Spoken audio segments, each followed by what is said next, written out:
สบายดีพี่น้องปองปายครับบดสุขูสุคนพี่น้องมื้อนี้ครับปานสิพาทุกคนมาเบิ่งบ้านเขตนอกของประเทศเกาหลีใต้พี่น้องอันนี้ก็ถือว่าเป็นมุมหนึ่งพี่น้องบอกเลยว่าติดกับทุ่งนาพี่น้องสวยสดงดงามเลยพี่น้องป้าที่เห็นบ่นี่เห็นบ่นี่ตะเวนไกลสิตกดินพี่น้องนี่เห็นบ่เส้นทางนี่ก็บอกเลยพี่น้องว่าป้าพี่น้องโคตรสะอาดพี่น้องเห็นบ่เอาให้ทุกคนเบิ่งเนาะว่าเกาหลีใต้เฮานี่บอกเลยพี่น้องโคตรเงียบเลยอันนี้ติดกับทุ่งนาพี่น้องเส้นทางกับป่าทุกพี่น้องอันนี้ก็ถือว่าเป็นภูผาป่าใหม่พี่น้องเนาะที่ว่าถึกหิมะ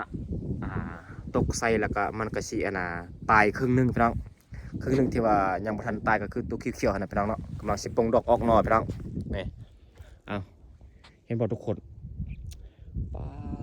บอกเลยพี่น้องว่าโคตรเงียบพี่น้องกำปานมักแห้งแห้งพี่น้องมุมนี้นะปานมักแห้งมุมนี้พี่น้องเพราะว่า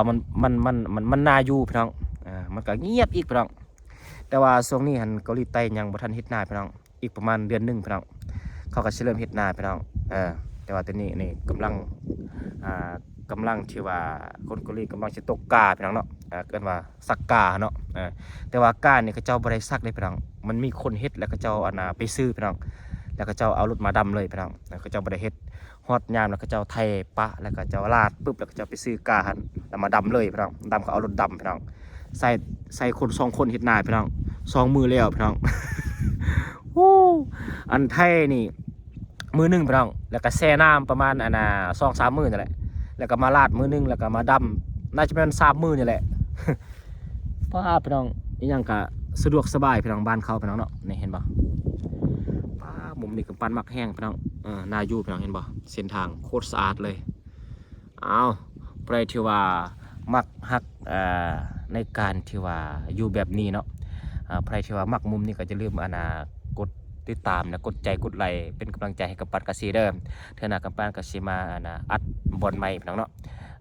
ลงคลิปบอลใหม่ให้ทุกคนมาเบิ่งเขตนอกของประเทศเกาหลีใต้พี่น้องเนาะเอาบ๊ายบายหมดสุขุสุคนอยู่ดีมีแหงเลยพี่น้องเด้อ